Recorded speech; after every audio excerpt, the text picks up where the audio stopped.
tout ce que vous possédez, il est éphémère. La mort, elle va te séparer de tout ça. Et tout ce que vous avez fait pour Rabbi subhanahu wa ta'ala, vous allez le retrouver. Et ce qui est auprès d'Allah, il est éternel. Ma indakum yanfad wa ma indallahi baq. Donc si moi, alhamdulillah, je mets Allah en priorité dans ma vie, j'ai gagné. Je vais vous citer un hadith, subhanallah, très très puissant.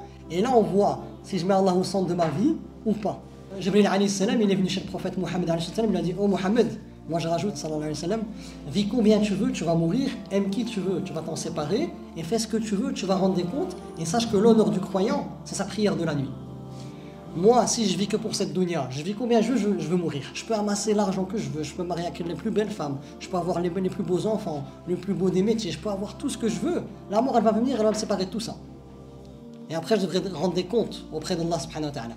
Et Allah subhanahu wa ta'ala, il va me juger en fonction de mes actions. Si mes actions ils ont été vouées que pour lui, j'ai gagné.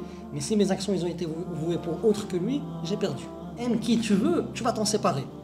Moi j'aime ma mère, elle a tout donné pour que je puisse être là devant vous aujourd'hui et faire le khair à travers les réseaux sociaux, etc.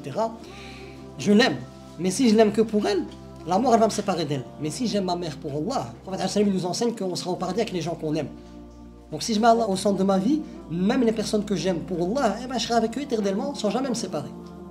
Parce qu'on va voir les caractéristiques de la vie d'ici-bas, c'est pas les mêmes que ceux du paradis. Et parfois, Shaitan il vient et il trouble les gens. Il fait penser que tu dois vivre les codes du paradis ici sur terre, alors que non. Allah il a décrété c'est quoi les caractéristiques de la vie d'ici-bas et c'est quoi les caractéristiques du paradis. Il ne faut pas mélanger les deux.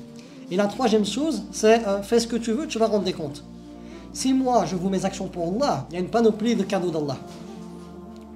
La formule, si vous voulez gagner dans tous les sens du terme dans le Coran, c'est Alladhina amanu wa amilu salihat. Et chaque fois vous avez que des bienfaits. Je ne vais pas me lancer parce que je ne vais pas finir. Donc subhanallah, si je mets Allah au centre de ma vie, je peux vivre combien d'années je veux. Alhamdulillah, chaque seconde de ma vie, c'est une opportunité pour moi de me rapprocher encore plus d'Allah et atteindre des plus hauts degrés au paradis. Et si je mets Allah au centre de ma vie, les gens que j'aime, la mort elle va peut-être me séparer d'eux, mais alhamdoulilah, dans la demeure éternelle, dans la demeure de la paix qui est le paradis, je vais être éternellement avec eux. Et les actions que je fais, quoi que je fasse pour Allah subhanahu wa ta'ala, Allah il est reconnaissant, c'est ash-shakur, c'est le reconnaissant à l'absolu. La toute petite bonne action que tu as fait pour Allah subhanahu wa ta'ala en respectant les conditions, c'est que tu es croyant, c'est que tu es sincère, tu voues ton action que pour Allah, et que ton action elle soit conforme au Coran et à la tradition prophétique, et bien alhamdoulilah, Allah il est reconnaissant. Allah il nous dit وَمَنْ أَرَادَ الْآخِرَةَ وَسَعَى لَهَا سَعْيَهَا فَأُولَئِكَ كَانَ سَعْيُهُمْ مَشْكُورًا. Celui-là qui désire la demeure dernière et qui fournit les efforts pour y arriver, eh ben Allah il dit qu'il va reconnaître. Il va reconnaître tous tes efforts. Comme Allah dit dans un verset, Ya ayyuhal insan innaka kadihun ila rabbika kadhan famulaqih. Ô toi être humain qui t'efforce vers ton Seigneur, tu vas le rencontrer. Donc si moi je mets Allah au centre de ma vie, j'ai gagné. Et Wallah al-Adim, Wallah al-Adim, et Wallah al-Adim, il n'y a pas une plus belle saveur que ton lien secret que tu as avec Rabbi dans ton cœur. Wallah. Parfois, Shaitan, il va venir te mettre des mirages pour détourner ton attention de ce qui est le plus important, ta relation avec Rabbi, pour te faire croire que ton bonheur pour les femmes, il est chez un homme. Tu vas te marier, tu seras heureuse. Tu auras des enfants, tu seras heureuse. Et pour les hommes aussi, tu vas trouver une femme, tu vas être heureux. Tu auras des enfants, tu seras heureux. Et là, c'est que des carottes. Tu vas passer de mirage en mirage, en mirage, en mirage. Quand on revient au tawhid, Allah, c'est lui As-Salam. As-Salam, c'est la paix. Et parmi le sens de ce nom d'Allah, c'est, comme je l'ai dit là tantôt, c'est l'unique source de paix, de plénitude et de bonheur. Et je peux trouver ma paix intérieure qu'avec Allah subhanahu wa ta'ala. Mais si moi, j'apprends pas à me connaître à travers le Coran, je vais vite me perdre. Pourquoi? On revient au tawhid de la Seigneurie. Allah, c'est lui le créateur. Donc c'est le seul qui connaît la réalité de sa création. Et à travers le Coran et la tradition prophétique, il me donne la réalité de toutes choses. Si je ne connais pas les caractéristiques d'Iblis, de Shaitan, comment il vient stratégiquement avec ses waswas, etc., comment il remédie, etc., et ben je vais me faire avoir.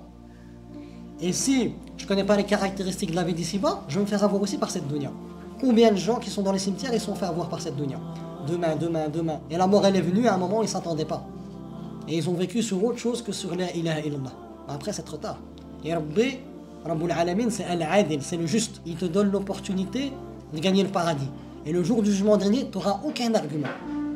Quand tu prends conscience que tu peux voir Rabbul Alamin et que c'est inestimable, le chemin pour y arriver, il m'importe peu. Moi, tant que j'arrive à cet objectif-là, parce qu'il est azim, je patiente. Mais je ne dois pas avancer tout seul.